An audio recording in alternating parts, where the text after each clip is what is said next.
Hi guys, welcome back to dream UK. आज की video हम काफ़ी ही खास लोगों के साथ बनाने जा रहे हैं। Meet my friend Jyoti and Sandeep. They both came to the UK this year in 2022। और आप में से बहुत लोगों ने मुझसे पूछा कि डिपेंडेंट वीज़ा की क्या प्रोसेस होती है, बट सिंस उसके बारे में मुझे नॉलेज नहीं थी, तो मैं आपके सामने वो दो लोग लेकर आया हूँ जो रिसेंटली डिपेंडेंट वीज़ा पे आए हैं। ज्योति यहाँ पे पढ़ाई कर रही हैं, संदीप फुल टाइम जॉब कर रहे हैं। काफ़ी अच्छे से मैनेज कर रहे हैं सब कुछ दोनों। और मैंने सोचा कि सिंस वो अभी रिसेंटली आए, उनकी वीज़ा प्रोसेस रिसेंटली फिनिश हुई होगी, so they are the best person to guide you. So आज की वीडियो में हम उनकी वीज़ा एप्लीकेशन के बारे में बात करेंगे, उनका बैकग्राउंड क्या है, उनका यूके में अब तक एक्सपीरियंस कैसा चल रहा है, संदीप क्या जॉब कर रहे हैं, उनका स्केड्यूल कैसा होता है, और डिपेंडेंट वीजा पे जो कपल्स आते हैं उनकी यूके में लाइफ कैसी होती है। सो इन टॉपिक्स पे हम बात करेंगे, but mainly it's about the visa application journey. तो मैं ज़्यादा नहीं बोलूँगा because this video is about Jyoti and Sandeep. So I will let Jyoti introduce herself. तो ज्योति, आप थोड़ा अपने बारे में बताओ। Hi, as you know, my name is Jyoti and I come from India. Basically मेरा जो कोर्स था वो डेटा एनालिटिक्स का कोर्स था और मैं अभी डेटा एनालिटिक्स परस्यूइंग कर रही हूँ यूनिवर्सिटी ऑफ साउथ क्लाइड से। ओके। और हम दोनों एक ही सिटी से बिलोंग करते हैं। अच्छा, कौन सी सिटी से बिलोंग करते हो आप? हाँ। हाँसी। हांसी से? या ओके, हांसी हरियाणा में है, राइट? यस, हिसार डिस्ट्रिक्ट में आती हूँ। चलो चलो, ओके ओके ओके, ठीक है। और संदीप, आप भी बता दो अपने बारे में। Hi everyone, my name is Sandeep. Basically मैं इंडिया में हरियाणा स्टेट है, हिसार डिस्ट्रिक्ट में हाँसी टाउन से आता हूँ। वहीं पे हमारा रेजिडेंस है 25-30 साल से। एंड बैकग्राउंड मैंने स्टडी किया है, योगा कोर्स किया है। मैं फिटनेस ही बैकग्राउंड से हूँ। और वाइफ का देखता है हूँ अभी आपके तक। इंस्टाग्राम पोस्ट्स, काफी ज्यादा फिटनेस, पुशअप्स पार्क या में। यस अच्छा, भैया, मुझे क्योंकि समझ आ हमें रहा यहाँ पे एफर्ट्स इतने करने हैं तो उसके लिए हमें फिट रहना पड़ेगा। इसीलिए मैं ट्राई करता हूँ जब भी टाइम मिलता है तो साथ के साथ अपना हेल्थ का भी ध्यान रखा जाए।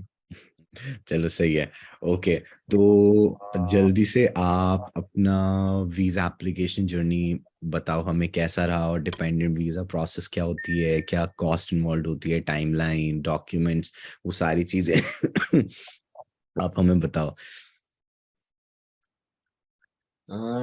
वीजा एप्लीकेशन भैया, हमने हमारा जैसे ज्योति का आइल्स का रिजल्ट आ गया था। हम्म। 16 मार्च को आइल्स का रिजल्ट आ गया था। And okay. उसके बाद फिर हमने यूनिवर्सिटीज फाइंड करना स्टार्ट किया और हमने एक फिर क्वेश्चन, अप्लाई। डिपेंडेंट को भी आइल्स देना पड़ता है? नो, ज्योति ने दिया, ज्योति का रिजल्ट आ गया था। डिपेंडेंट्स को नीड नहीं है आइल्स की। ओके ओके ओके, ठीक है। या चलो ओके, फिर क्या हुआ? तो रिजल्ट आने के बाद हमने फिर यूनिवर्सिटीज को सेल फाइंड किया। एंड फिर हमने 5-6 यूनिवर्सिटीज में अप्लाई किया। ओके। बेसिकली हमारा सबसे ज्यादा टाइम हमने जो हमारा हमने इन्वेस्ट किया यूनिवर्सिटी को चूज करने में हुआ था। या मैक्सिमम 1 मंथ हमने मतलब मेन हमारी जो फोकस था वो प्रॉपर कोर्स पे था कि हमें वहां जाके मेन फोकस मुझे मेरा स्टडी पे करना है। ओके। बेसिकली लोग ऐसे कोर्स चूज कर लेते जो रैंडमली कोई भी आपको अगर कंसल्टेंट सजेस्ट कर देते कि हाँ आप ये कोर्स करें। लेकिन जो हमने किया था वो बहुत सोच समझ के किया था, तो हमने यूनिवर्सिटी भी उस हिसाब से की। हमने यूनिवर्सिटी की रैंक चेक की थी, फिर कोर्सेज की रैंक चेक की थी, फिर हमने 2-3 यूनिवर्सिटी जैसे सिलेक्ट की थी कि हाँ, जैसे स्कॉटलैंड में अलग यूनिवर्सिटीज थी, इंग्लैंड में अलग थी, तो उन्हें हमने उनको शॉर्टलिस्ट कर लिया था। हम्म। ओके या ओके। तो उसके बाद यूनिवर्सिटीज में भी हमने अप्लाई किया। और विद इन अप्रैल के एंड में हमने अप्लाई किया था सभी यूनिवर्सिटीज में। और 15 डेज 20 डेज के अंदर ऑफर लेटर आने स्टार्ट हो गए या थे। ऑफर लेटर्स आ गए थे। कहाँ कहाँ से आए थे आपको offer? Offer letter Aston university से एंड पोर्ट्समाउथ यूनिवर्सिटी से, एंड उसके बाद में साउथ क्लाइड यूनिवर्सिटी जहाँ पे अभी मैं स्टडी कर रही हूँ, और एक दो यूनिवर्सिटी और थी, I don't remember to be honest, but still एक दो यूनिवर्सिटी से इवन रिजेक्शन भी आए थे, और उनका रीजन भी था कि उन्होंने ये बोला था कि आपका जो बैकग्राउंड स्टडी है वो इस डेटा को के साथ मैच नहीं कर रही कोर्स के साथ। मैं अच्छा, आई वो वाज कौन like see literally university shocked. थी? Sheffield, Sheffield university of Sheffield. University, Sheffield okay, और बस वहीं से ही आया था रिजेक्शन या और कहीं से भी? यूनिवर्सिटी ऑफ ग्लासगो से भी, सेम रीजन। ओके ओके, ठीक है ठीक है। उसके बाद या तो आपका ये मिड मई तक आ गए थे ऑफर्स आपके, या मिड हाँ, अप्रैल? मिड मिड मई तक भी हमारे 14-15 मई को हमारे ऑफर लेटर्स सब आ गए थे। और एंड फिर उसके बाद हाँ, कैश फिर हमने कैश आया कितने दिन में आया कैश? नहीं, फिर उसके बाद हमने फिर डिसाइड किया किस यूनिवर्सिटी में एडमिशन लिया जाए। हाँ हाँ हाँ हाँ, ओके हाँ, ओके। और फिर हमने फीस यूनिवर्सिटी ऑफ साउथ को सेलेक्ट किया। हमने फीस पे, हमारी फीस थी ज्योति की यूनिवर्सिटी की फीस 21,870 पाउंड थी। हम्म। तो 11,000 हमने पे कर दिया था इंडिया से। वो रिक्वायरमेंट थी या आपने अपनी तरफ से? नो, रिक्वायरमेंट ओनली 2,000 थी। रिक्वायरमेंट तो मिनिमम थी, इतना ये नहीं था, उन्होंने कोई हमें फोर्स नहीं किया कि आपको सारी फी अभी पे करनी पड़ेगी या हाफ पे करनी पड़ेगी, वो हमने इंस्टॉलमेंट में करने के लिए बोला फिर। तो हम्म, अभी जो हम फी पे कर रहे वो हमने हाफ पे कर दी थी, अभी हम जैसे इंस्टॉलमेंट में देते, जैसे 5,000 पाउंड हमने अभी दिसंबर के फर्स्ट वीक में किए हैं, अभी 5,000 समथिंग हमें मार्च के फर्स्ट वीक में करने हैं। ठीक है, ओके ओके। तो या आपने मई में वो फी भी फिर पे कर दी? यस, हम्म, मई में। और फिर 31 मई को हमारा कैश लेटर भी आ गया था। ठीक है, 31 में 15 एक डेज महीने के या अंदर आपकी ऑफर भी आ गया, कैश भी आ गया, या अच्छी बात है। तो वीजा यस, एप्लीकेशन फिर आपने जून में करी? वीजा एप्लीकेशन भी या फिर हमने जून में, हमारा ऐसे ही निकाल दिया, हमने जून में नहीं की। हमने एक हाँ, जुलाई को अपॉइंटमेंट के लिए वीएफएस में अप्लाई किया। एंड ओके अपॉइंटमेंट हमें मिला 7 जुलाई। ठीक है। तो डिपेंडेंट वीजा एप्लीकेशन प्रोसेस में मतलब जो मेन स्टूडेंट होता है उसको पहले वीजा लेना पड़ता है, उसके बाद डिपेंडेंट का अप्लाई होता है, या फिर मतलब साइमल्टेनियसली प्रोसेस चलती है? वो प्रोसेस साइमल्टेनियसली चलती है, क्योंकि जब हमने अप्लाई किया था हमने दोनों का साथ में, बायोमेट्रिक्स हमारा सब कुछ साथ में ही हुआ था। अच्छा, तो आपने हाँ, ऑनलाइन भी साथ में अप्लाई करा, सब अपॉइंटमेंट भी कुछ। सेम डे की ली, बायोमेट्रिक्स भी सेम डे के लिए, हाँ, वीजा या सेम डे पे हमने आया आपका? हमने बिल्कुल साथ साथ किया भैया, क्योंकि ये एक, मतलब, हम मान लो कि गाइडेंस की बात होती है। कुछ लोग बोलते हैं कि स्पाउस साथ नहीं जा सकता कुछ, लेकिन हमने पूरा रिसर्च करके, पूरी इंफॉर्मेशन कलेक्ट करके कि साथ सब जा सकते हैं। आपकी मैरिज बिल्कुल नई हो या 6 महीने या 1 साल पुरानी हो, कोई इशू नहीं है। या आपकी मैरिज को 1 मंथ हुआ हो, आप साथ में अप्लाई कर सकते हैं।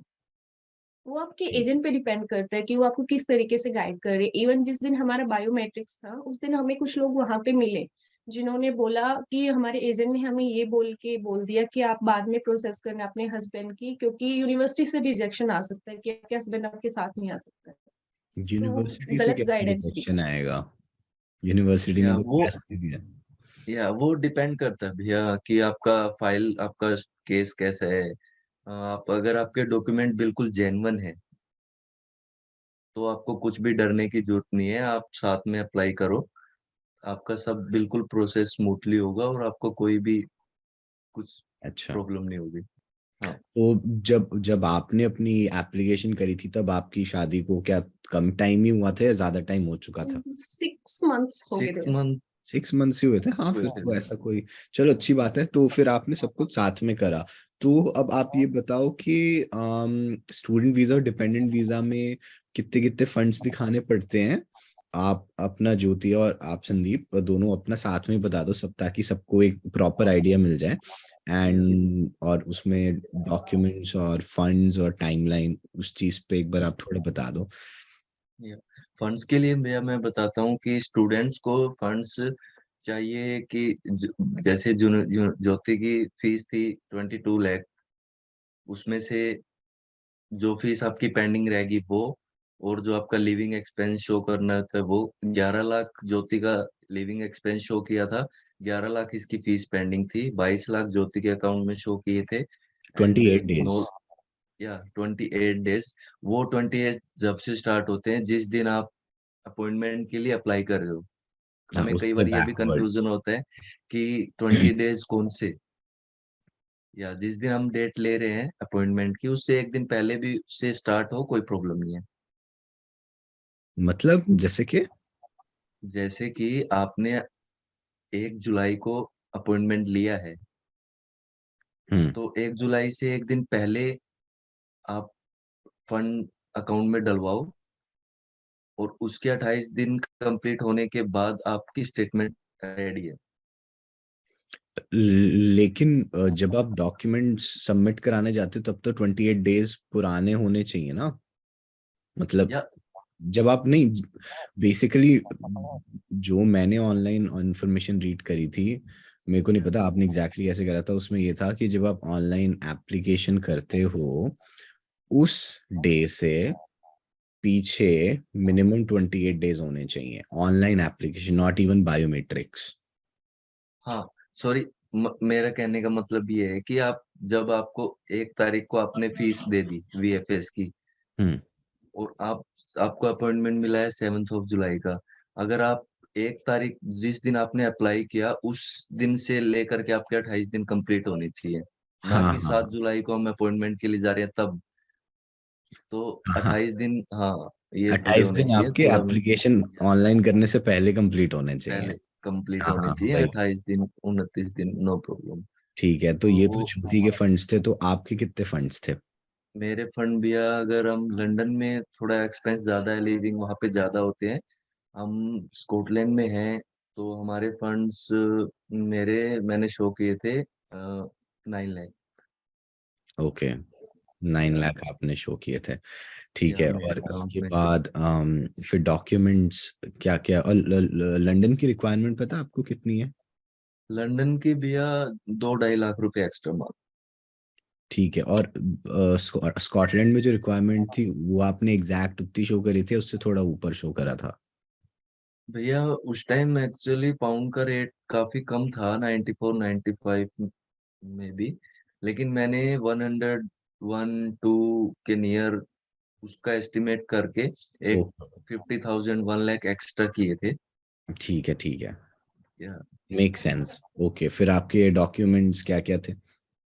डॉक्यूमेंट ज्योति के तो फिर normal academics, IELTS result, and जो सब चलता है, मेडिकल हो गया आपका, पासपोर्ट हो गया, और बैंक स्टेटमेंट, फी रिसिप्ट, जो आपने फीस रिसिप्ट की है, जो आपने यूनिवर्सिटी में फीस पे करी है उसकी रिसिप्ट, ये सब 5-7 डॉक्यूमेंट हैं। मैं अभी रिमेम्बर, और तो सब नहीं है। वर्क एक्सपीरियंस, अगर अब इंडिया में आपका बैकग्राउंड स्टडी से रिलेटेड वर्क है, एंड मेरा जो डॉक्यूमेंट्स हैं वो भी आपका सब सेम है।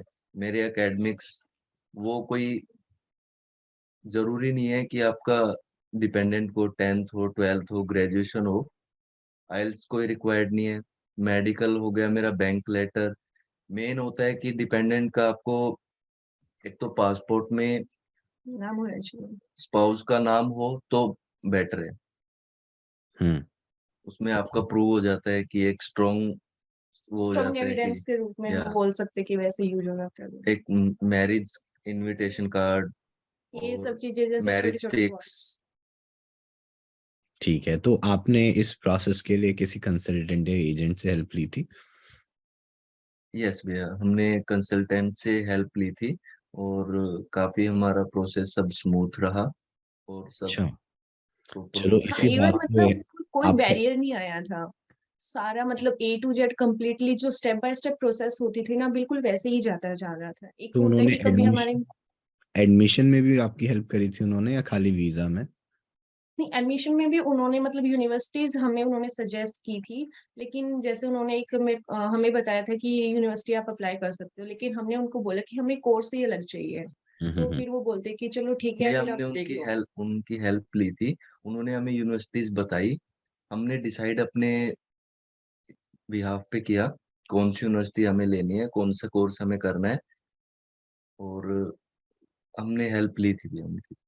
चलो ठीक क्योंकि है। हम नहीं चाहते थे कि कोई मिस्टेक हो या फिर कुछ फर्स्ट एक्सपीरियंस था, तो वैसे ही राइट बिल्कुल राइट। इजी होता है, रिस्क नहीं नॉर्मल लेना होता है होगा। सब।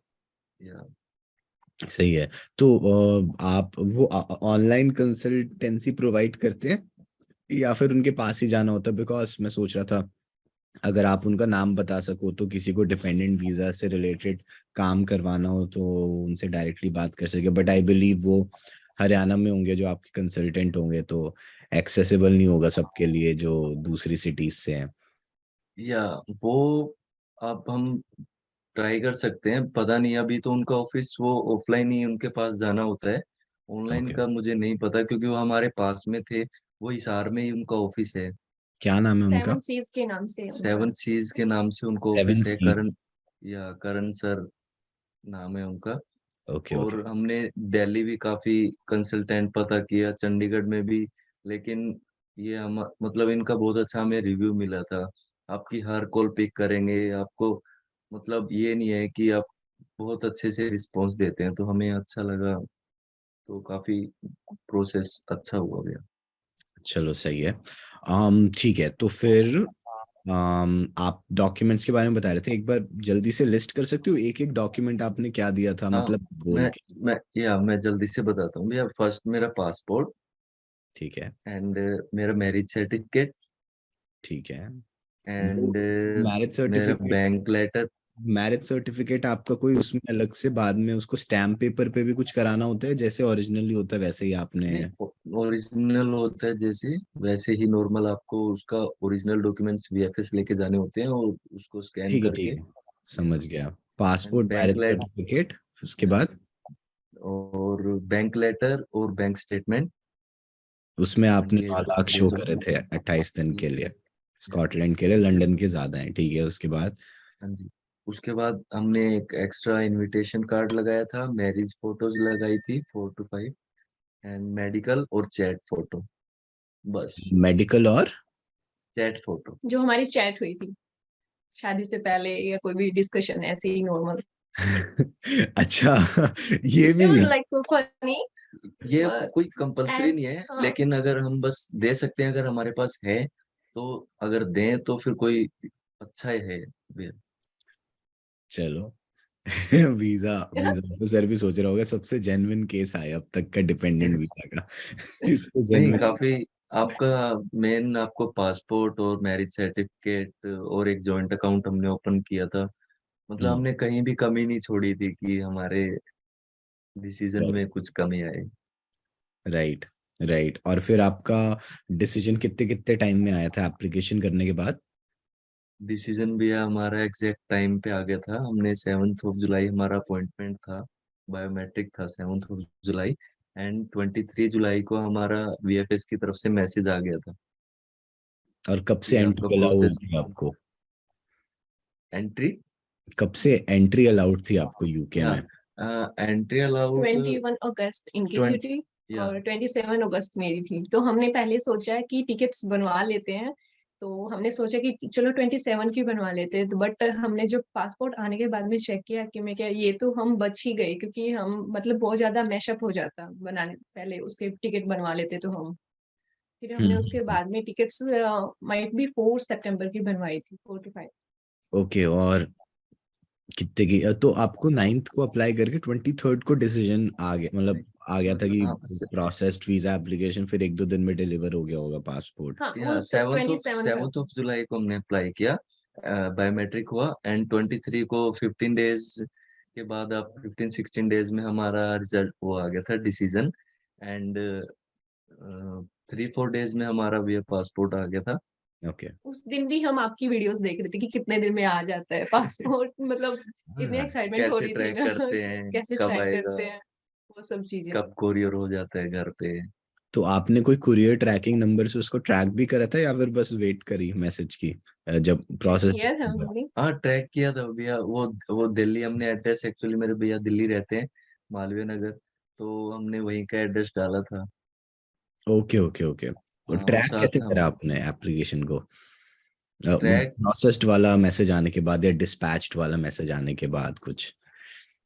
वो तो या वो एक डिस्पैच नंबर होता है भैया, आप उसको आप ऑनलाइन उसमें चेक कर सकते हो कौन आपका सी वेबसाइट पे कौन। चेक करा था? मैंने ब्लू डार्ट पे करा था अपना, आपने किस पे या चेक? ब्लू डार्ट पे या ब्लू डार्ट पे चेक हमें करा था? या हमें पता नहीं था बिल्कुल भी। हमने आपका वीडियोस हर जो प्रोसेस हमारा जहाँ पे हम स्टेप जिस स्टेप पे थे उसी स्टेप पे हमने आपका वीडियो निकाला कि अब हम इस स्टेप पे हैं, तो भैया की वीडियो देखते हैं।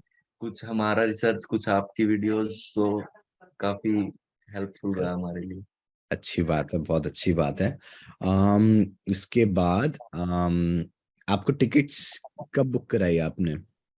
वेल, टिकट्स जब हमने स्टार्ट किया कि हम टिकट्स देखते हैं, स्टार्टिंग पोजीशन पे हमने लाइक वो 40 to 50 थाउजेंड थी। नो, तो 30 to हाँ, 40 इतना ही। के अंडर टिकट्स था स्टार्टिंग में जब हम सोच रहे थे। कौन सी airlines? Airlines I think Air India और भी दूसरी, मतलब सब में मैक्सिमम एयरलाइन मैक्सिमम यही चल रहा था प्राइस तो। तो मुझे ध्यान नहीं है भैया, सभी में मतलब इतना ही आ रहा था, क्योंकि उस टाइम पे हम जुलाई के एंड में ही सर्च करना स्टार्ट किया था, लेकिन हमने टिकट बुक करवाते काफी लेट हो गए थे। और और जब हमने टिकट बुक करवाई वो टोटल 80,000 थी, और 88,000 फिर तक। उन्होंने सीट सिलेक्शन के चक्कर में 8,000 और ऐड कर दिया, तो वो 88 हो गई। विंडो सीट ली होगी आपने? एग्जैक्टली। कैसा व्यू व्यू मजा मजा आया आपको व्यू से? काफी फर्स्ट एक्सपीरियंस था वो तो मेरा इनको देखने काफी। को ही थोड़ा मिला था क्योंकि बैठी तो मैं थी विंडो सीट की साइड।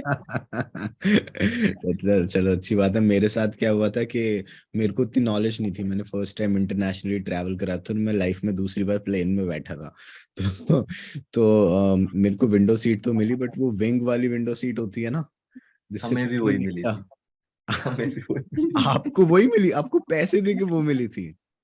ये Yes. तो गलत हुआ है। क्या था पता है कि हमारा भी फर्स्ट एक्सपीरियंस ही था ऋत्विक, लेकिन चीज ये थी कि हमने बहुत ज्यादा रिसर्च की, लेकिन जब ये हुआ ना कि अब तो फिक्स है हम ये बनवानी ही है टिकट्स, तो वहां पे भी गए कि हम मतलब पूछने के लिए कि कितने की टिकट ट्रैवल बनते हैं एजेंट्स के स्टेट पास ट्रैवल गए, एजेंसी से। स्टार्टिंग में परेशान थे कि कैसे टिकट्स करें, लेकिन काफी परेशान होने के बाद हमने आखिर में खुद से ही टिकट किए। लैपटॉप लिया, हम बैठे कि कुछ टिकट्स नहीं तो है बहुत कुछ। आसान हाँ, है। टिकट्स में या तो कुछ भी नहीं, लिटरली पासपोर्ट नंबर और नाम सही से डालना होता है। नहीं हाँ, भी फर्स्ट एक्सपीरियंस हो तो अगर आपको नॉलेज नहीं हो तो प्रॉब्लम होती है। एंड हाँ, आप मैंने भी किस फर्स्ट एयरपोर्ट खुद पे से करा कहाँ था, की लेकिन टिकट। करने के बाद आई रियलाइज्ड कि इट्स इजी। वो डर होता सेम। है ना कि या हर चीज इतनी सीरियस है, और इससे तो हमें वहां जाना है, इसमें कोई दिक्कत आ गई तो। और एग्जैक्टली। हमने डायरेक्ट दिल्ली से ग्लासगो की टिकट ही बनवाई थी, ना कि हमने लंदन की। हमने हमारा डायरेक्ट लेओवर था एम्स्टर्डम। या ओके ओके ओके, तो वहां पे आपको ट्रांजिट वीजा की तो जरूरत नहीं पड़ी थी नहीं एम्स्टर्डम में? नहीं, वो with in might be 24 hours के लिए ट्रांजिट वीजा या की ये जरूरत भी नहीं होती। काफी इशू हो रहा था कि ट्रांजिट वीजा किस कंट्री में नीड है किस में नहीं है, क्योंकि फ्लाइट्स अबू मिल धाबी रही और थी। काफी कुछ होता जो है जैसे। फ्लाइट्स चीप मिल रही थी वहां पे ट्रांजिट रिक्वायर्ड था। तो इसलिए हमने फिर नीदरलैंड में कांटेक्ट किया, वहां पे पता किया, उन्होंने बोला कि आप 24 आवर्स तक आपको ट्रांजिट की नीड नहीं है। ओके। इसलिए फिर हमने वहां से हमने 3 दिन तक लगातार कॉल किया। KLM एयरलाइंस थी हमारी। केएलएम एयरलाइन को फोन करके आपने कंफर्म किया है? हमने या हर जगह से नंबर जहाँ से हमें कांटेक्ट मिला कि हम यहाँ पे वैलिड इंफॉर्मेशन हमें मिल सकती है, हमने हर जगह कॉल करके पूछा उनसे। चलो सही है, तो मतलब एम्स्टर्डम में ट्रांजिट वीजा नहीं चाहिए होता, 24 आवर से कम का लिए हाँ। हुआ।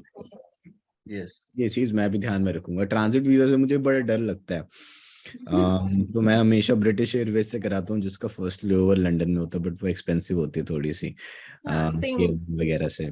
तो आप नहीं, उस टाइम पे फाइनली? हाँ जी। KLM सबसे चीप थी भैया, हमने जब बुक किया। और ग्लासगो के लिए या हमारा अच्छा था। ठीक है, तो आप केएलएम से आए। ठीक है।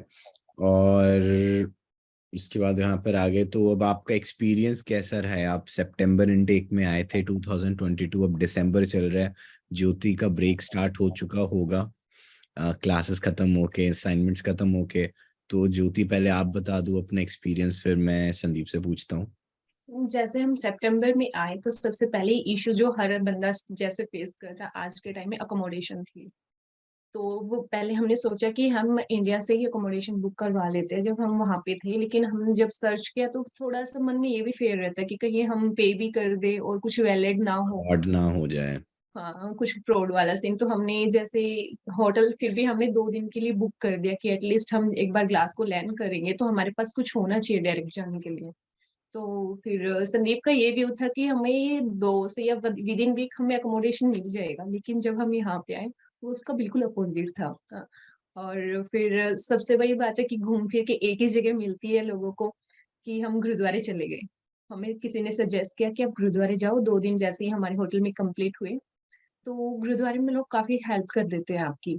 आप मतलब आपको खाने की टेंशन नहीं रहती, और कुछ लोग ऐसे भी मिल जाते हैं जैसे कि हमें जो मिली थी वो आंटी दिल्ली से ही थी। उन्होंने हमें 3-4 दिन तक अपने घर पे रखा था, वो अकेले रहते थे। और हम्म। उसके बाद में फिर हमने जैसे ही हम गुरुद्वारे गए नेक्स्ट डे, तो हमें वहाँ से ही जैसे हम यहाँ पे रह रहे हैं, वहीं के ओनर फिर हमें इस घर के ओनर मिल गए और उन्होंने हमें रूम दिया था। चलो, गुरुद्वारे में मतलब हेल्प करने वाले लोग बहुत हाँ। मिल जाते हैं जो मैं आप। तो यही बोलूँगी कि मतलब अगर आप आते ही यहाँ पे, कुछ लोग बिल्कुल मतलब स्ट्रेस फ़ील हो जाते हैं कि हमें अकोमोडेशन नहीं मिल रहा, तो फर्स्ट थिंग यही है, कहीं पे भी आस-पास आपके नियर बाय गुरुद्वारा हो तो वहाँ जाइए, वहाँ के लोगों से कॉन्टैक्ट करिए, क्योंकि वहाँ पे बहुत पुराने लोग होते हैं जो काफ़ी 50 टू 60 इयर्स से यहाँ पे हैं, उनके काफ़ी कॉन्टैक्ट होते हैं, तो काफ़ी हेल्प होती है आपकी वहाँ पे। दूसरी बात, जैसे कभी-कभी चीज़ें लोग फेसबुक पे डाल देते हैं बट वो वैलिड नहीं होती, हमारे साथ हुआ था। जैसे कि मैंने फेसबुक पे चेक किया, लेकिन वो बंदी वैलिड नहीं थी। तो कैसे फिर उसका हुआ आपको? जैसे कि उसने मतलब मैंने संदीप के फ़ोन से भी सेम मैसेज किया और मेरे फ़ोन से भी सेम मैसेज किया, लेकिन उसने रिप्लाई में सिर्फ़ मुझे ही बोला और संदीप को बोलती है कि नहीं, ये तो मतलब ऐसा है कि मेरी फैमिली रहती थी, फिर ये मतलब उसने बहुत ज़्यादा मैशअप कर दिया चैट में कि ऐसा वैलिड नहीं हो सकता, आपको पे पहले करनी पड़ेगी ब्ला, ब्ला, ब्ला करके। Okay, okay. हाँ, ठीक है। और उसके अब सबसे पहले होता है कि आप अकोमोडेशन अगर आपका सेट हो जाता है ना, तो उसके बाद में आपको इश्यू नहीं रहता। वो एक माइंडसेट फिर अलग से हो जाता है कि हाँ, हमारे पास रहने के लिए कुछ है, तो हम आगे की स्टेप बाय स्टेप सोच सकते हैं। फिर जैसे मेरी 12 सितंबर से यूनिवर्सिटी स्टार्ट हो गई थी, फिर से लेकर तो सारा सब कुछ ही, पर्सनल लाइफ तो अलग ही थी। फर्स्ट टाइम इतना स्टडी किया था यूके आने के बाद में पता चलता था कि लेवल मतलब एजुकेशन का कितना अलग है यहाँ पे। सब कुछ प्रैक्टिकल, मतलब हर एक लेक्चर में आपको हर कुछ नया सीखने को मिलेगा, इंटरनेशनल आपको फ्रेंड्स मिलेंगे, लैंग्वेजेस वगैरह, और मतलब यहाँ पे जैसे स्कॉटिश एक्सेंट आता है, थोड़ा-सा लैंग्वेज लोग बोलते हैं तो वो भी थोड़ा-सा स्टार्टिंग में लगा था कि मतलब इंग्लिश ही बोल रहे हैं ना ये, तो वो थोड़ा-सा फनी लगता था मुझे। तो फिर थोड़ा धीरे-धीरे, धीरे-धीरे उस समझने में माहौल में हाँ, ढलने टाइम। लग गए फिर। चलो, अच्छी बात है। और if you don't mind me asking, अभी ग्लासगो में जैसे एवरेज रेंट है, अगर डिपेंडेंट्स को घर लेना हो, फ्लैट लेना हो, तो आप अपने घर के बारे में बताओ कि आप 2 रूम के घर में रह रहे हो, सिंगल रूम के घर में रह रहे हो, किस तरह का आपका घर है, और आज के टाइम पे किस तरह का रेंट लोग एक्सपेक्ट कर सकते हैं, और आपके बिल्स विल्स मिला के आपका खर्चा कितने में निकल जाता है? वो तो देखो ऋत्विक, डिपेंड करता है कि आप किस लोकेशन पे घर ले रहे हो। ऐसे जैसे अगर मैं सोचूँ कि मैं मेरी यूनिवर्सिटी के पास में ही ले लूँ घर, तो वो थोड़ा-सा और कॉस्टली हो जाता है। जैसे कि वो 90 900 समथिंग पाउंड के आस-पास चला जाता है, तो काफ़ी कॉस्टली हो जाता है। तो वो फिर एकदम से बंदा आके नहीं एडजस्ट कर पाता इतने। और हमने लिया था वो मेरी यूनिवर्सिटी से 1 आवर बाय बस दूर है। तो मेरे को हर रोज़ मतलब अराउंड 2 टू 3 आवर्स लग जाते हैं यूनिवर्सिटी के लिए आने-जाने में। आप 1 घंटा तो दूर रह रहे हो यूनिवर्सिटी से बाय हाँ, बस? एग्ज़ैक्टली। या 12 माइल हमारा दूर है फिर तो यूनिवर्सिटी काफी से। दूर है, फिर तो काफी दूर 40-50 मिनट्स एक साइड से बस में लग जाता है। तो है। वो ओके, हमने पास बनवा रखा है फिर, या 63 का स्टूडेंट्स का बन जाता है और 75 का एडल्ट्स का बन जाता है जैसे ही। ठीक है। तो फिर आपको यहाँ पे कितना रेंट देना पड़ रहा है अभी जहाँ पे? 350 हमारा टोटल रेंट है, जिसमें गैस वगैरह का बिल आ जाता है और हीटिंग का बिल आ जाता है। हमें बस पे करना पड़ता है, जैसे स्मार्ट मीटर का जो हमें जो इलेक्ट्रिसिटी का बिल है वही पे करना पड़ता है। वो अराउंड 30 के आसपास मैक्सिमम हो जाता है। तो आप तो दोनों अगर का हम मिला के 400? हाँ, 400, 400 यस। दोनों का। हाँ, ये एक्चुअली तो ये टू रूम फ्लैट है। इसमें एक रूम ओनर ने किसी और को दिया है, किचन और बाथरूम शेयरिंग है।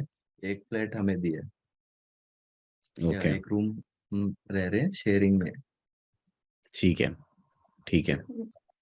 चलो, अच्छी बात है ये। और कैसा लग रहा है आपको यहाँ पे रह के अब तक का एक्सपीरियंस, ज्योति आपका? एक्सपीरियंस तो काफ़ी अच्छा है। इवन मैं तो जब मेरा ये हुआ था कि मेरे एग्ज़ाम अभी खत्म हुए 7 को, तो मेरा 28 को जैसे ही मैं मेरे असाइनमेंट कंप्लीट हो गए थे। असाइनमेंट देके मैं वैसे ही नीचे शॉप है, मैं घूमने चली गई। मैं कहा चलो आज कुछ देखते हैं। तो वहाँ पे एक अंकल है पाकिस्तानी, वो पहले 1-2 बार बस फ़ैमिलियर थे कि हाँ, थोड़ा बहुत जानते हैं। तो वो मेरे को एकदम से अचानक बोले, "तू क्या करती रहती है सारा दिन?" मैं क्या कुछ नहीं, असाइनमेंट और एग्ज़ाम्स। बोलते जॉब वॉब नहीं करनी होती क्या? मैं क्या हाँ, करनी है बट अभी कोई इंटरेस्ट नहीं है, मैं आफ्टर एग्ज़ाम देखती हूँ। बोलते चाहिए है या नहीं? मैं क्या हाँ, चाहिए, किसको नहीं चाहिए होती जॉब? मैं क्या अभी तो मेरे पास पूरा दिसंबर है, दिसंबर से लेकर 6 जनवरी तक। तो बोलते हैं कि ठीक है, नेक्स्ट 2 और छोड़ के जाओ, सबवे है, मेरा ही है और वहाँ पे जाके अप्लाई कर दो और बोल दो कि मैं 7 सितंबर को आऊँगी। मैं क्या ठीक है। और 7 दिसंबर। सॉरी 7 दिसंबर को। तो फिर मैं 8 दिसंबर को गई, मैंने बोला कि मैं कल से आ जाऊँ? बोलते तू अभी से आ जा, कल क्या करेगी आके? और तब से मैं वहीं हूँ और मेरा तो दूर भी नहीं है, मैं बस नीचे जाओ और 2 मिनट लगते हैं। चलो, तो कुछ लोग जो सोचते हैं कि पार्ट टाइम जॉब के लिए सीवी तैयार करना पड़ेगा, ये करना पड़ेगा, तो कई बार उसके बिना भी काम चल जाता है, मैं कहूँगा। जैसे कि मेरा तो आपको अपॉर्चुनिटी मिल जाती है, अगर आप रेलेवेंट लोगों से जाके बात करो तो चांसेस हैं कि आपको ऐसे ही कोई पार्ट टाइम हुँ, जॉब अगर आपको करनी हो तो मिल जाए फटाफट से। अच्छा, इस ज्योति और कोई चीज आपको शेयर करनी है जो व्यूअर्स को नहीं, पता आई होनी? Think that's enough. Need to talk with him. ठीक है। तो संदीप आप बताओ, आप जब यहाँ पर आए, संदीप अभी फुल टाइम काम कर रहे हैं यूके में, तो यस। आप मेरे को बताओ कि आपने जॉब कैसे सर्च करी, आपका क्या स्केड्यूल रहता है, और अलग अलग जो यहाँ पे जॉब्स हैं उनका वेज रेट कैसा है, और आपका एक्सपीरियंस कैसा है, तो ये सब चीजें थोड़ा हाँ, बताओ। मैं जैसे कि हम यहाँ पे आए, आने के बाद आप जॉब जब सर्च कर पाओगे जब आपके पास एकोमोडेशन है। क्योंकि आपको बैंक अकाउंट चाहिए, आपको एनआई अप्लाई करना है, उसके लिए आपको एड्रेस चाहिए। हाँ। तो वो हमें हफ्ते से 7 से 10 दिन हमें एकोमोडेशन मिलने में लग गए। एकोमोडेशन मिलने के बाद ही हमने जल्दी से फटाफट बैंक अकाउंट ओपन करवाया, एनआई अप्लाई किया, जीपी रजिस्ट्रेशन किया और वो हो गया जल्दी से वो सब हो गया। उसके बाद हमने ये इंडीड, सीवी लाइब्रेरी ऐप्स पे जॉब के लिए मैंने वहाँ पे अप्लाई किया। एंड जो मेरे आसपास कुछ लोग जो मुझे मिले उन्होंने मुझे कुछ एजेंसीज होती है यहाँ पे जो डायरेक्ट आपको कंपनीज में वर्क देती हैं, उनके कॉन्टैक्ट दिए मुझे। मैंने उनमें टेक्स्ट किया, कॉल किया कि मुझे मैं फुल टाइम हूँ, मैं एज ए डिपेंडेंट हूँ और मुझे जॉब करनी है। तो मुझे काफ़ी एक 2 अक्टूबर से मुझे जॉब मिल गई थी भैया। और और आपने एक शुरू नहीं, कब करा था सर्च करना? मैंने 15, क्योंकि मेरा 25 के आसपास तो मेरा एनआई और बैंक अकाउंट ये सब बना था। और एक नहीं, मेरे को 2-3 जॉब मिली थी। अच्छा, या इंडीड वगैरह से भी मिली थी आपको? या इंडीड वगैरह से फिर मैंने उनका नोटिफिकेशन वगैरह आ रहे थे, फिर जो मुझे नंबर और एजेंसीज के मुझे मिले थे। और कुछ एक कंपनीज थी, जैसे हम कहीं पे जा रहे हैं वहां पे लिखा हुआ है कि रिक्वायरमेंट के स्टाफ बारे में। रिक्वायरमेंट, कंपनी ने डायरेक्ट लिखा हुआ है बैनर पे। वहां पे उनकी मैंने वेबसाइट पे खोल के अप्लाई किया, तो ठीक है। उनका या कंपनी से भी डायरेक्ट मेरा सिलेक्शन हो गया था। उसकी तो एजेंसी, आपको लगता है कि एजेंसी और ऐसे ही वॉक करके देखना कहाँ पे जॉब्स हैं, ये ज्यादा एफिशिएंट तरीका है इंडीड पे सीवी अपलोड करके अप्लाई करने से? हाँ, ये काफी आपको जल्दी भी इसमें, क्योंकि आप किसी रेफरेंस से जा रहे हो, किसी ने आपको नंबर दिया है। तो मुझे 2 अक्टूबर से 3 अक्टूबर से जॉब मिल गई थी। एंड काफी प्रेशर था लेकिन स्टार्टिंग में, क्योंकि दूसरी कंट्री में आए हैं, फर्स्ट एक्सपीरियंस है। और आजकल तो ये इमिग्रेशन सबसे भी हाँ, हो सबसे गई है अच्छी कि बात ये है कि आपको पूछते रहना चाहिए, लोगों से बात करते रहना चाहिए कि मुझे जॉब की रिक्वायरमेंट है।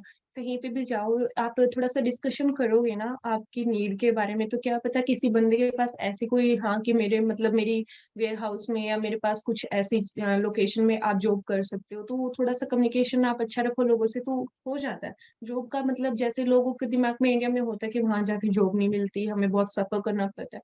थोड़ा बहुत तो हर एक अप डाउन तो आते रहते हैं जब आप एक नई सिटी, नई कंट्री में आते हो। Yeah. लेकिन जैसे-जैसे आपके थोड़ा-सा कनेक्शन बढ़ते जाते हैं, तो आपके पास जॉब अपॉर्च्युनिटी बढ़ती जाती है।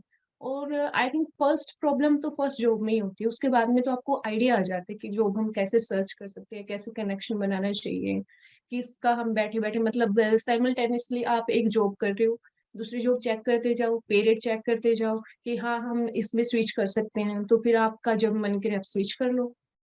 राइट। यस भैया, मैंने ऐसे ही किया था। मैंने स्टार्टिंग में जो मुझे मिली, वो मिनिमम बेस रेट ही था 9.5 पाउंड पर आवर। उसके बाद फिर मैं और जॉब सर्च करता रहा। मुझे अपॉर्चुनिटी मिली, सेंसबेरी डिस्ट्रीब्यूशन सेंटर है ईस्ट किलब्राइट में।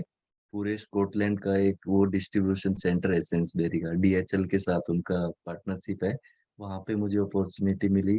वहाँ पे मुझे 12.81 पर आवर पे रेट मिलता है डे शिफ्ट का, एंड 15 पाउंड नाइट शिफ्ट का। चलो ये अच्छा है। तो आपका या वो भी एजेंसी के थ्रू आपको मिला? या वो भी है, जोवेन टैलेंट ऐप पे मैंने कभी अप्लाई किया था। मुझे ध्यान भी नहीं था क्योंकि जॉब एंड टैलेंट। या मैंने सभी जगह अप्लाई किया। एक दिन उनका मेल आया कि हम आपको काफी दिन से कांटेक्ट कर रहे हैं, लेकिन कांटेक्ट नहीं हो पा रहा है। ये यहाँ पे जो वैकेंसी है और आप इंटरेस्टेड हैं? तो मैंने कहा हाँ मैं इंटरेस्टेड हूँ। और वहाँ पे 8 घंटे की शिफ्ट है, पहले मैं 12 घंटे की शिफ्ट करता था। हाँ, चलो अच्छी हाँ, बात है ये। तो मेरे और हाँ जी। काफी अच्छा एक्सपीरियंस रहा भैया। स्ट्रगल है, एफर्ट्स भी हैं, और अगर आप प्लानिंग के साथ और हर चीज आप हुँ। नॉलेज रिसर्च करके कर रहे हो, तो आपको ज्यादा प्रॉब्लम्स नहीं होंगी। आप इजीली मेन थिंग तो ये है, सर्वाइव आप अगर करोगे। एज़ अ डिपेंडेंट वीज़ा पे आते हो ना, तो आपको एक-दूसरे को मोटिवेट करते रहना चाहिए टाइम टू टाइम। जैसे मैं बहुत एक आध बार ऐसा हो जाता है कि मैं स्टडी में बहुत ज़्यादा स्ट्रेस ले जाती हूँ कि ये नहीं हो रहा, मेरे से कैसे होगा ये सब। तो मोटिवेशन ज़रूरी है, मेरे को संदीप बहुत सपोर्ट करती है इस चीज़ को लेके। तो कभी-कभी हो जाता है कि मतलब आप 2 चीज़ें आपको हमेशा याद रखनी चाहिए, एक तो आपकी हेल्थ, उससे ज़्यादा कोई चीज़ नहीं है। आप हमेशा यहाँ पे आते हो, वेदर चेंज होता है। तो आपके अंदर थोड़े बहुत तो चेंजेस आएँगे ही आएँगे, तो आपको हर चीज़ का ध्यान रखना चाहिए। अगर आप हेल्दी हो तो आप सब कुछ अरेंज कर सकते हो। जैसे संदीप की जॉब के अंदर थोड़ा बहुत ये था कि उनको थोड़ा-सा हैवी सामान उठाना था, तो उनकी बैक वगैरह में भी पेन होने स्टार्ट हो गई थी। तो हमें ज़रूरत है कि हम थोड़ा-सा अपनी बॉडी के साथ थोड़ा बैलेंस बना के चले काम। स्टार्ट। तो गाइज एक्चुअली वीडियो में बीच में एक ब्रेक आ गया था, सो हमने एक नई रिकॉर्डिंग स्टार्ट करी है। और मेरे को संदीप से पूछना था कि अगर आप यहाँ पे आके part time jobs online search करते हो, तो उसके लिए आपको क्या सर्च करना पड़ता है, कहाँ कहाँ पे सर्च करना पड़ता है, वेबसाइट्स वगैरह। सो संदीप थोड़ा उसके बारे में बता दो। नहीं, देखो जैसे आप यहाँ पे आ गए, आने के बाद आप ऑनलाइन आप सर्च कर रहे हो, वो आप पे डिपेंड है कि आपके पास क्या स्किल्स हैं, क्या बैकग्राउंड आपने वर्क एक्सपीरियंस है, क्या आपकी स्टडी है। उससे रिलेटेड आप फिल्टर कर सकते हो कि मुझे इस टाइम से इस टाइम की जॉब चाहिए, और मुझे ये आपको रिटेल कोई शॉप पे जॉब करनी है, आपको हेल्थ केयर में कोई जॉब करनी है, वेयर हाउस में कुछ जॉब करनी है, ड्राइविंग की कुछ जॉब करनी है, कंस्ट्रक्शन में। उसमें सब ऑप्शन होते हैं, वो आप जैसे भी आपका जो मैच होता है रिक्वायरमेंट, आप वहाँ पे सभी जगह अप्लाई करो, और उनका रिप्लाई श्योर आता है। और मेन थिंग ये है कि आप जैसे अभी हम सितंबर में आए, कोशिश करो कि जितना जल्दी हो सके उतना जल्दी। उसके बाद स्टूडेंट्स काफी आ जाते हैं, फिर थोड़ा रश हो जाता है। तो हमने जल्दी जल्दी सब किया, तो सब अच्छा हो गया। और सबसे इम्पोर्टेंट थिंग कि अपनी मेल चेक करते रहिएगा। मेल पे ही आते हैं या उनके सारे और रिप्लाई। अपना रेफरेंस ट्राई कीजिए कि कोई भी मिलता है तो उससे पूछिए कि मुझे जॉब चाहिए। सभी हेल्प करते हैं भैया। यहाँ पे ये है कि ये एक अच्छी चीज है। यहाँ पे स्कॉटिश लोग हो या फिर कुछ कोई भी हो, सबने बहुत हेल्प करी, और मुझे रेफरेंस दिए, नंबर दिए, कांटेक्ट दिए। जॉब के लिए मैंने वहाँ पे सब अप्लाई किया, और मुझे काफी हेल्प भी हुई उस चीज से। चलो अच्छी बात है। इसके अलावा कोई और चीज जो आपको लगता है आने वाले जो लोग हैं उनको पता होनी चाहिए, कोई ऐसे इसके टिप? अलावा भैया काफी चीजें हैं, क्योंकि हमें इंडिया में कुछ अलग दिखाई देता है, यहाँ पे आके हम कुछ अलग एक्सपीरियंस करते हैं। हम्म। फर्स्ट तो ये है कि यहाँ पे 90% स्टूडेंट्स ऐसे हैं जो अपनी पसंद से कुछ स्टडी नहीं करते हैं। आपका कोर्स चूज करके आओ, जो आपको स्टडी करनी है। अगर लॉन्ग टर्म आपको यहाँ पे स्टे होना है, आपको रहना है, आप स्टडी कोर्स चूज करके आओ, अच्छे से स्टडी करो, एंड उसके बाद skilled worker visa and PR route, all things. यहाँ पे स्टूडेंट्स क्या करते हैं कि फुल टाइम और पार्ट टाइम जॉब की एक एस पे काम किया, 1 साल के बाद उनके पास कोई जॉब नहीं होती, फिर उनको वापस जाना पड़ता है। ये मैंने काफी एग्जांपल देखे हैं। अपना स्टार्टिंग से ही अपना मतलब एक प्लानिंग के साथ, अपने रिसर्च के साथ स्टार्टिंग से ही फुल एफर्ट के साथ करो, वो आपको एफर्ट्स का यहाँ पे रिजल्ट जरूर मिलेगा। एंड अभी काफी थोड़ा सा चेंजेस हो गए हैं, स्टूडेंट्स भी काफी आ गए हैं भैया, महंगाई भी थोड़ी सी बढ़ गई है, खर्चे भी बढ़ गए हैं। तो हम्म। मैं डराना नहीं चाहता, पहले से ऐसे मेंटली प्रिपेयर और होके आए तो बेटर है। हम्म। और अगर एज ए स्टडी अगर हम देखते हैं तो जैसे अब मेरा डेटा एनालिस्ट का था, लेकिन मेरे पास कोई पास्ट एक्सपीरियंस नहीं था इस चीज से रिलेटेड। मेरे पास एज ए कंप्यूटर टीचर मतलब मैंने वो भी ज्यादा नहीं था मेरे पास। तो मैं सजेस्ट करती हूँ कि जैसे मेरे क्लासमेट्स, मैंने बहुत बंदों से बात की है, कुछ बहुत ज्यादा ही है जो जिनके पास मैक्सिमम 2 3 4 इयर्स का एक्सपीरियंस है। तो आपका एक्सपीरियंस जहाँ पे कोई इशू नहीं अगर आप 1 साल लेट आते हो, लेकिन अगर आप वैलिड एक्सपीरियंस के साथ आते हो ना, तो आपको स्टडी में इतनी प्रॉब्लम्स नहीं होगी जो मुझे फेस करने पड़ रही है। जैसे मैंने फील किया जिनके पास एक्सपीरियंस है वो ऑलरेडी उनके उनके पास, हाँ, पाइथन एक लैंग्वेज मान के चलते हैं हम, तो वो धीरे धीरे उस माहौल में जल्दी ढल जाते हैं। और वो उसे वही चीज मुझे खुद से पढ़नी पड़ती है, वही चीज फिर मेरे को हर चीज के नोट बना के रखने पड़ते हैं, और फिर वो चीज मैं फॉर्मुलेट करती हूँ। तो पास्ट एक्सपीरियंस बहुत काम आता है यहाँ पे। Right, right. और फिर वो जॉब में भी बाद में आई थिंक हेल्प होती हाँ, होगी। जॉब में भी यस, है। जॉब में भी क्योंकि काफी। अगर आप एज ए फ्रेशर हो, तो जैसे मैं फ्रेशर हूँ, तो मुझे पता है कि मुझे बहुत सारे प्रोजेक्ट्स पे मेहनत करनी पड़ेगी, वही प्रोजेक्ट फिर मैं मेरे सीवी में ऐड कर पाऊंगी, तब जाके मेरा सीवी स्ट्रांग बनेगा। तो विदाउट, अगर आपके पास एक्सपीरियंस भी नहीं है, आप यहाँ आके भी आप इम्प्रूवमेंट नहीं कर रहे हो, तो फिर आपका सीवी बस एक नाम नाम का आपकी पर्सनल इंफॉर्मेशन ही रह जाएगी। ठीक है। बाकी मैं आपका लिंक्डइन और इंस्टाग्राम हैंडल आप दोनों का ऐड कर सकता हूँ वीडियो में, या हाँ, रीच आउट हाँ करना भैया, हो। कोई इस यस पॉइंट तक श्योर। अगर वीडियो देख रहा है तो बहुत ज्यादा इंटरेस्टेड होंगे वीडियो में, क्योंकि वीडियो 35-40 मिनट की हो चुकी होगी अब तक।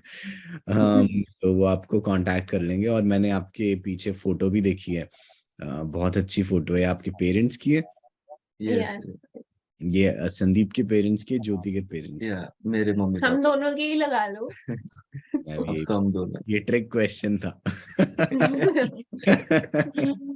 चलो, अच्छी बात है, बहुत अच्छी फोटो है और होनी चाहिए घर में एक फोटो पेरेंट्स की। मेरे घर पे नहीं। यही चीजें हमें, अगर आप अपना रूम का एनवायरनमेंट अच्छा रखते हो, वही चीजें शाम सुबह आपके सामने रहती है ना, तो आप थोड़े पॉजिटिव रहते हो कि हाँ हमारे पास सब कुछ है, हमें बस उनको एफर्ट देने की जरूरत है। बहुत बहुत पॉजिटिव थिंकिंग लगी मुझे आपकी। हाँ, और सबका माइंडसेट ऐसा ही होना चाहिए कि व्हेन यू कम हियर आपको प्रिपेयर होके आना है कि स्ट्रगल है, बट वो स्ट्रगल आपको हमेशा ये याद रखने की आप क्यों रेडी हुए थे वो स्ट्रगल करने के लिए। हाँ भैया, ये चीज जरूर है। कुछ दिन के बाद आपको वीक, 1 वीक 2 वीक के बाद थोड़ा सा डिमोटिवेट होता है, इंसान स्ट्रेस में होता है। लेकिन आप हमेशा ये याद रखना कि आप इंडिया में थे तो आप क्यों यहाँ पे आना चाहते हैं, आपका वाई स्ट्रोंग होना चाहिए। आप यहाँ पे आने के लिए बस वो बात हमेशा याद रखनी चाहिए कि मुझे यहाँ पे आना है और मुझे ये सब करना था तो करना था, कैसी भी प्रॉब्लम्स आ जाए, कैसी भी सिचुएशन आ जाए, मेरे को करना ही है। बट यहाँ पे मेरे को लगता है कि मतलब और किसी कंट्री से जहाँ से हम आते हैं, यहाँ पे थोड़ी लाइफ ज्यादा इजी रहती है, क्योंकि यहाँ पे लोगों की इम्पोर्टेंस है, टाइम की इम्पोर्टेंस है। तो आपको मतलब बाहर जाके इतना वो फील नहीं होता कि मैं इम्पोर्टेंस किसी के लिए मेरी इतनी है नहीं, तो आपको हर जगह फील करवाया जाएगा। तो वो एक अच्छी राइट। वाइब्स है यहाँ पे आने के बाद। प्लस अभी तो सिर्फ संदीप फुल टाइम काम कर रहे हैं, फिर जब आपकी भी जॉब वगैरह लग जाएगी, आप भी फुल टाइम काम करोगे, तो फिर ना हाथ भी खुलना शुरू हो जाता है। तो ओवरऑल लाइफस्टाइल भी ज्यादा बेटर हो जाता है सब हाँ। कुछ। फिर वो टाइम आप अच्छे से ज्यादा एंजॉय कर सकते हो। तो हाँ, ये भैया श्योर है, क्योंकि मैंने फीस नहीं देखी थी, काफी स्टूडेंट्स बिल्कुल कम फीस में और उनको मैटर नहीं होता पढ़ाई का। हमने लॉन्ग टर्म प्लान किया था कि फीस भी अच्छी कॉस्टली थी, मैं अकेला काम करता हूँ, ज्योति को बोला है कि तू ओनली स्टडी कर, अगर हमें लॉन्ग टाइम के लिए ये हमारे लिए बेनिफिशियल है। हाँ, अगर अच्छे से ये ये मेरे को स्टडी बहुत करेगी सपोर्ट तो मिला फिर था कि अच्छे से मेरी जॉब फैमिली मतलब इनकी लगा लो या मेरी लगा लो, सपोर्ट था कि मतलब काम मत करना तू। इनके बड़े भैया भी कितने अभी भी बोलते वो तो, तू छुट्टियों में भी क्यों कर रही है? तू अपना फोकस कर स्टडी पे, अपनी हेल्थ पे फोकस कर, और कुछ नहीं करने की ज़रूरत तुझे।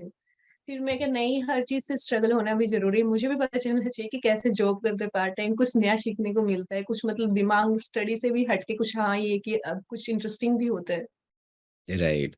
मैं आपको रेकमेंड करूंगा कि अच्छी बात है, आप स्ट्रगल करना चाहते हो, पार्ट टाइम वगैरह देखना चाहते हो, एक्सपीरियंस करना चाहते हो, करो, कोई दिक्कत नहीं है।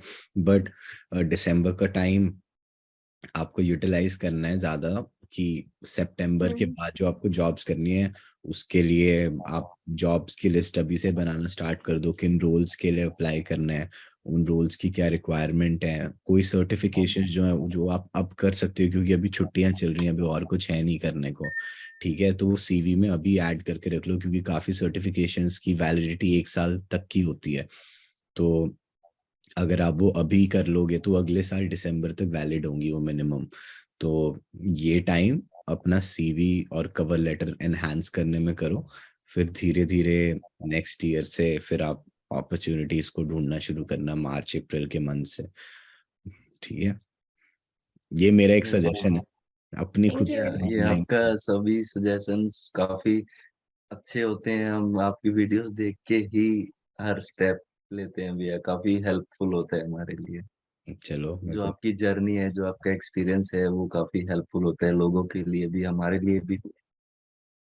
चलो मतलब मैं तो कोशिश करता हूँ कि जो मैंने करा बस मैं वो शेयर कर दूं, उससे अगर हेल्प हो जाती है किसी की तो मुझे बहुत अच्छा लगता है। बाय द वे, ज्योति और संदीप से मैं इसी साल आई थिंक सितंबर में मिला था या ये अक्टूबर, सितंबर के एंड में ही, शायद सितंबर सितंबर के एंड एंड में। में मैंने एडिनबरा का वॉकिंग टूर ऑर्गेनाइज करा था, एंड 5-6 लोग आए थे। तो हमने काफी अच्छा बॉन्ड करा था, काफी टाइम हमने साथ में स्पेंड करा था, और एडिनबरा आराम से हम घूमे थे संडे या सैटरडे के दिन। तो हुँ। और वो बेस्ट डे था। मैंने जैसे आपको बताया था कि मैं अभी आज ही फर्स्ट टाइम निकली, और मेरे को सबसे अच्छा तभी लगा था कि हाँ, माइंड थोड़ा-सा रिलैक्स था उस दिन। चलो अच्छी बात है, और लिटरली वो ग्लासगो से एडिनबरा वॉकिंग टूर पे आए थे, सो काफी अच्छा हाँ, लगा मुझे आपसे वो मिलके। और काफी, एक ये था कि भी आपसे मिलना है, जब से वीडियोस में देख रहे थे, और लोगों से मिलेंगे, घूमेंगे, थोड़ा सा मन में था कि आपसे मिले। नहीं, बिल्कुल, मेरे को भी आपसे मिलके बहुत अच्छा लगा। और मेरे को पता है कि आप दोनों काम के लिए, ज्योति काम के लिए थोड़ा लेट हो रही हैं, थोड़ा नहीं, उनको 9:30 बजे निकलना था, 9:40 हो गए। आई एम सो सॉरी, मेरे को लगा इट्स था वीडियो 15 मिनट्स में खत्म हो जाएगी, but when you start talking you realise कि you enjoy talking a lot. या आप टाइम पे क्योंकि देखते हो भैया कि हम, मतलब हमारा भी नेचर ऐसा है थोड़ा सा कि हमारे एक्सपीरियंस से अगर किसी को हेल्प हो, तो इसलिए हम थोड़ा सा और एक्स्ट्रा कुछ हमारे पास जो नॉलेज है हम बता रहे ठीक है। चलो, अब मेरा काम है वीडियो को एडिट करके पोस्ट करना, और आपकी प्रोफाइल्स ऐड करना, तो जल्दी आप अपने आप को मेरे यूट्यूब चैनल पे देखोगे। हैं। ठीक है। यस भैया। बाकी अब मैं ये वीडियो खत्म करता हूँ। Thanks to all the viewers जो अब तक वीडियो देख रहे हैं। आई होप इस वीडियो से आपकी किसी भी तरह कोई हेल्प हुई होगी। Thanks to Jyoti and Sandeep जिन्होंने अपना संडे का टाइम निकाला, एंड ये पूरा हमें एक सेशन दिया, वीजा एप्लीकेशन और life in the UK after coming here, पूरी जर्नी के बाद वीजा एप्लीकेशन की। So this is really helpful, और मेरे को भी काफी कुछ सीखने को मिला है, क्योंकि बहुत सारी चीजें जो आपने करी है मैंने आज तक नहीं करी हैं। So thank you so much, I also got to learn so many things from you both. All the best, thank you Ritvik, हमें भी enjoy बहुत कुछ सीखने को Christmas, मिलेगा। enjoy New Year, have a you good too. time, and all the best for the next semester and next year. Okay, okay thank भैया, you. Thank you. Thank you.